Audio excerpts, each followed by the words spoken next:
कहते कबीर कबीर कबीरा, कहते कबीर कबीर। सभी संत जगाने में लगे हुए हैं, किंतु कबीर साहब तो झकझोर रहे हैं। बाकी संत पुकार रहे हैं प्रेम से पुकार कर, जैसे कोई बच्चे को प्यार से उठा रहा हो कि उठ जा राजा बेटा, अब ना सो, दिन चढ़ गया है, अब तो उठ जा। किंतु कबीर साहब इतने प्यार से नहीं उठाते। वे उठाते समय कठोर हो रहे हैं और होना बहुत ज़रूरी मानते हैं वे कठोर होना। और वे इसके साथ साथ मनुष्य को उसकी इच्छा पर भी छोड़ देते हैं कि तेरी मर्जी, तू जागना चाहे या न जागना चाहे। यदि इच्छा शक्ति है, जाग सके तो जाग, दिखा जाग कर, चुनौती भी देते हैं। जाग सके तो जाग, सारी दुनिया तुझे सुलाने पर आमादा है। चारों तरफ दुनिया में नशा ही नशा छाया है, जो तुझे सुला देने के लिए हर समय तत्पर है। तत्पर क्या है? सुलाया ही हुआ है। तब जाग सके तो जाग। इस जागरण के आह्वान के संबंध में कबीर साहब ने जो फरमाया है, पहले उसे सुनते हैं। ज्यों तिल माही तेल है, ज्यों चकमक में आग। ज्यों तिल माही तेल है, ज्यों चकमक में आग। तेरा साईं तुझी में है, जाग सके तो जाग कबीरा, जाग सके तो जाग। यह जो वाणी है, ये जो शब्द हैं, ये बहुत रहस्यात्मक हैं। इनके रहस्य में उतरना होगा, झांकना होगा। जिसकी जितनी क्षमता है, जितना सामर्थ्य है, उतना ही वह इस रहस्य जगत में झांक पाएगा। इस गहरी रहस्यमय वाणी को समझने से पहले एक उदाहरण, क्योंकि जब तक उदाहरण नहीं होगा तब तक बात के साथ संगति नहीं बैठेगी, एक हारमनी, एक तालमेल, एक जुगलबंदी नहीं बैठेगी। उदाहरण देते ही बात समझ आ जाती है, समझ में आ जाती है, बुद्धि उसे पीना शुरू कर देती है, हलक से नीचे उतरने लगती है वह बात। तो उदाहरण बहुत मज़ेदार है। जैसा कि होता है कि भारत में जब विवाह होता है और हमारे कोई मित्र रिश्तेदार विदेश में हैं, पूरा प्रयास होता है कि वे भारत आएं। उनकी भी इच्छा होती है कि भारत के विवाह में सम्मिलित होना एक अलग ही मौज मस्ती का विषय है, क्योंकि बहुत लंबे समय तक शादी चलती है, बहुत सी रस्में होती हैं और उन रस्मों का एक अलग ही रस है। हमारी परंपरा का रस है वह। और शादी का जो घर होता है, उसकी मस्ती ही अलग होती है। तो विदेशी उसमें सम्मिलित होना चाहते हैं और कई बार विदेश में रह रहे हमारे भारतीय परिवारों के मित्र भी आ जाते हैं, या उस बच्चे का ही मित्र आ जाता है। मानकर चलिए कि एक लड़के या लड़की का विवाह है, अब वो विदेश में रह रहे हैं, भारत में आकर विवाह कर रहे हैं, तो अपने विदेशी मित्रों को भी भारत आमंत्रित करते हैं, वे आते हैं। ऐसा ही एक विदेशी परिवार भारत आया हुआ था, तो उनकी स्त्रियों को हाथ में मेहंदी लगाई गई, मेहंदी की रस्म। तो वे पूछ रहे हैं ये क्या चीज़ है, उनको मेहंदी से कोई परिचय नहीं। तो उन्हें बताया गया कि ये मेहंदी है, उसके पत्ते दिखाए कि ये मेहंदी है और ये आपके हाथ पर लगाई जाएगी और जब इसे हटाया जाएगा तो वहाँ पर लाल रंग की चित्रकारी निकलेगी। तो बड़े आश्चर्यचकित हुए। वह जो विदेशी महिला थी कहने लगी कि ये कैसे संभव है, ये एक हरा पत्ता है और इस हरे पत्ते का जो घोल है, जो पेस्ट बनकर आया है सामने, वो पेस्ट भी मैं देख रही हूँ वो भी बिल्कुल हरा है। तो ये सारी हरी हरी चीज़ें हैं और आप लोग कह रहे हैं कि इसे हाथ पर लगाएंगे तो लाल रंग निकल कर आएगा। How is it possible? अंग्रेजी में बताना पड़ता है भाई, ये कैसे संभव है? नहीं हो सकता, ये हरा रंग है, पत्ते भी हरे हैं, हरे में से लाल कैसे निकलेगा? तो उसका उत्तर यही था कि देवी थोड़ा प्रतीक्षा कर और स्वयं देखना, लाली मेरे लाल की जित देखो तित लाल, तेरे हाथ सुबह देख कैसे लाल रंग से रंगे होंगे, खुद देखना, बस प्रतीक्षा कर। और वही हुआ। सुबह जब उसने अपने हाथ देखे तो वह तो मारे खुशी के उछल पड़ी कि भारत तो चमत्कारों का देश है। बताइए, ये हरा रंग लगाते हैं और वो सुबह लाल रंग निकलता है। India is a great country. Bharat सबसे अलग, सबसे महान चमत्कारों से भरा देश। तो वह तो चमत्कृत हुई और हमारे लिए रोज का धंधा है।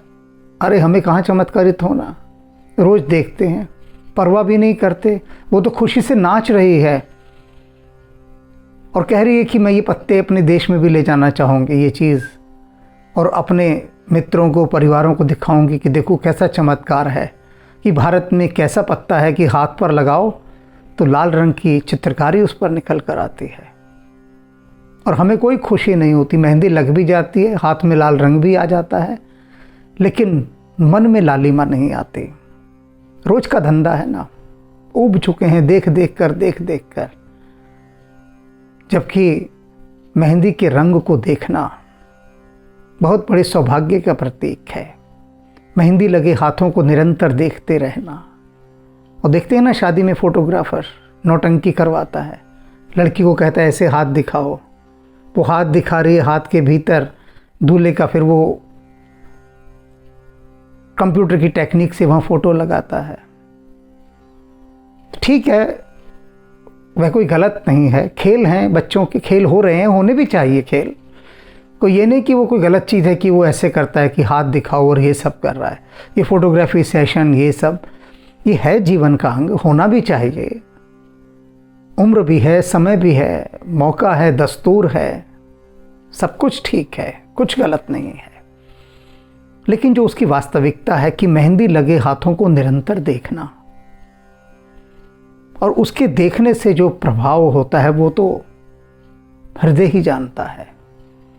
इसलिए अपने मेहंदी लगे हाथों को निरंतर देखना चाहिए, ये एक ध्यान है। तो अब बात निकल कर यहाँ पर आ रही है, जो इतनी लंबी भूमिका मैंने बनाई, कि उस हरे रंग के भीतर लाल रंग छिपा है। मैं जान नहीं पाई।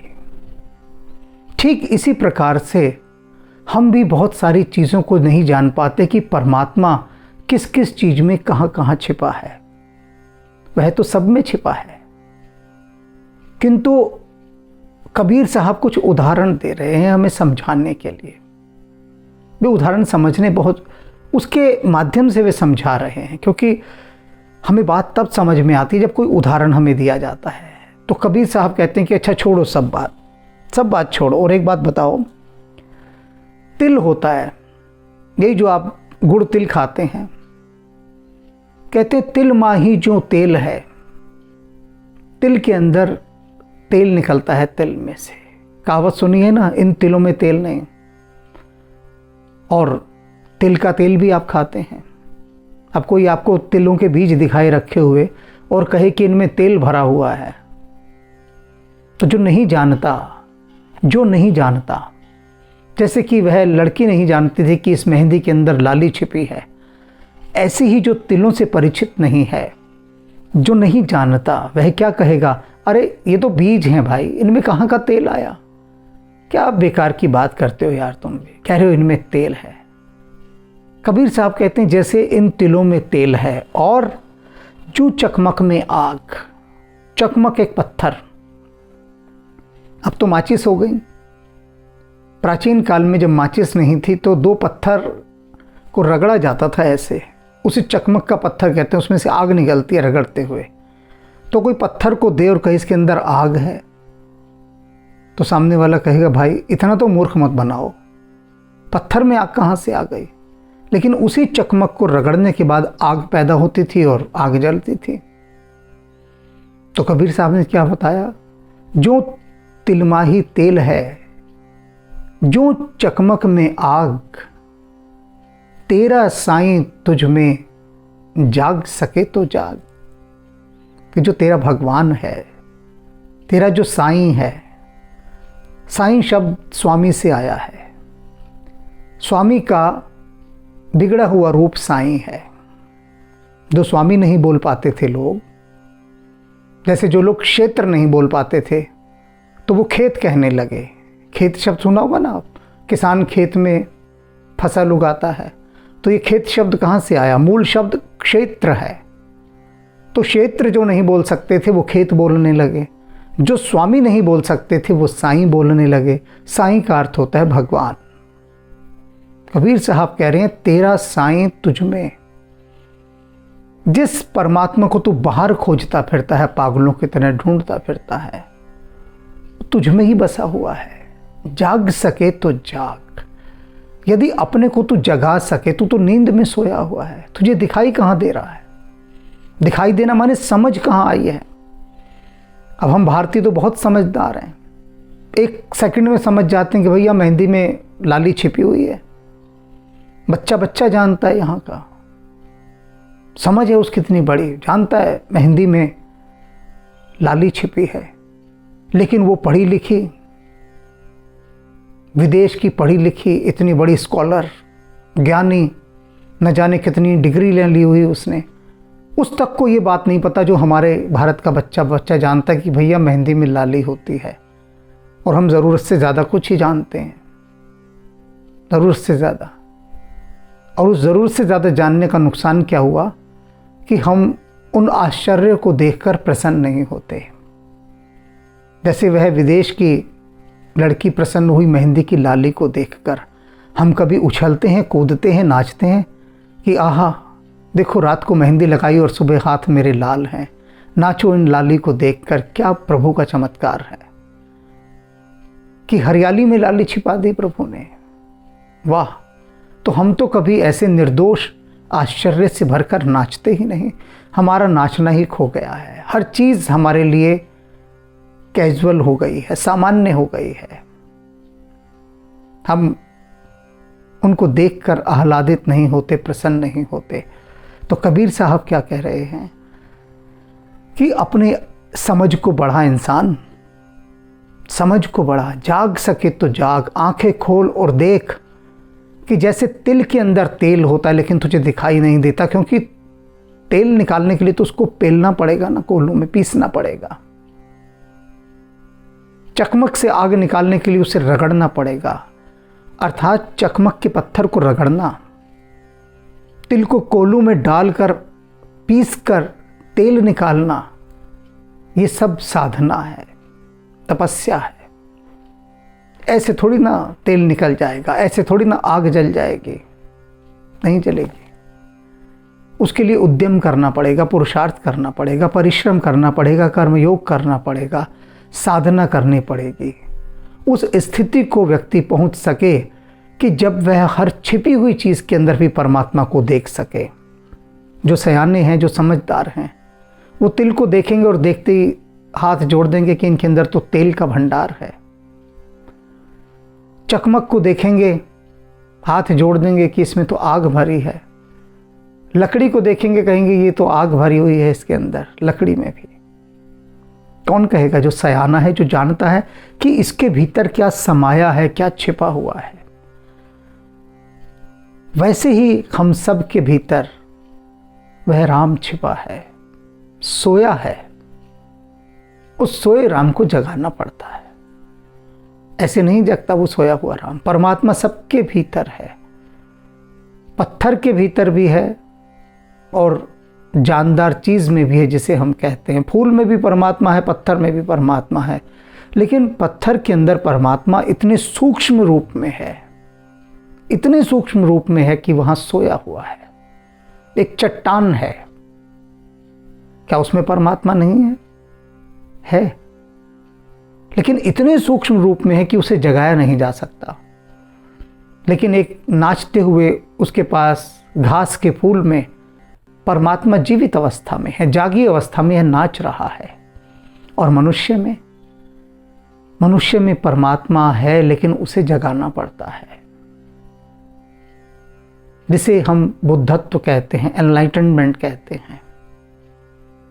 जब व्यक्ति ज्ञान को उपलब्ध होता है, भगवत्ता को उपलब्ध होता है, तब उसे जागा हुआ मनुष्य कहते हैं। बुद्धत्व को, ज्ञान को जो प्राप्त हो गया। और ज्ञान प्राप्त करने के लिए, जागने के लिए कितनी कठोर साधनाएं करनी पड़ती हैं, तब जाकर वह समझ पैदा होती है।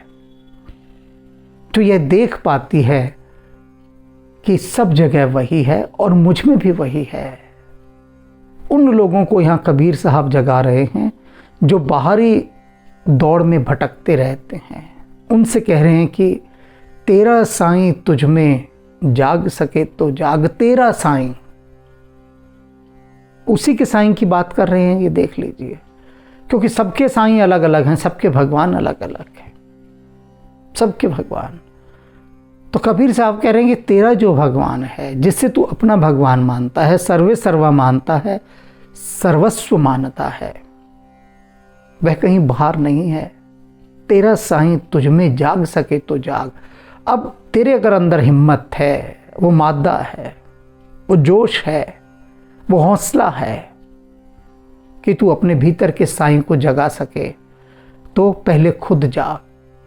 जब तू जागेगा तब पाएगा कि तेरा वह स्वामी, तेरा वह परमात्मा जिसे तू मानता है, वह तो तेरे भीतर ही विराजमान है। तेरे भीतर है तभी तो तू मान रहा है उसे, वरना क्यों मानता। ये बड़ी आश्चर्य की बात है कि आपके भीतर जब परमात्मा की छाया, उसकी सुगंध प्रवेश कर जाती है, तभी आप उसे मानना शुरू करते हैं, उससे पहले नहीं मानते। जब तक वो खुद आपके भीतर नहीं आ जाता, तब तक आप उसे नहीं मानते। आप मानने ही तभी लग जाते हैं जब वह आपके भीतर आकर, पहले वह बैठ जाता है आकर। अब उसके बैठने के बाद क्या है कि आप देखने की कितनी क्षमता अपनी जुटा पाते हैं उससे। तभी तो कह रहे हैं जाग सके तो जाग, चुनौती दे रहे हैं कि है हिम्मत तो जाग कर दिखाना, जाग सके तो जाग। देख भीतर बैठा है तेरे हृदय में वो।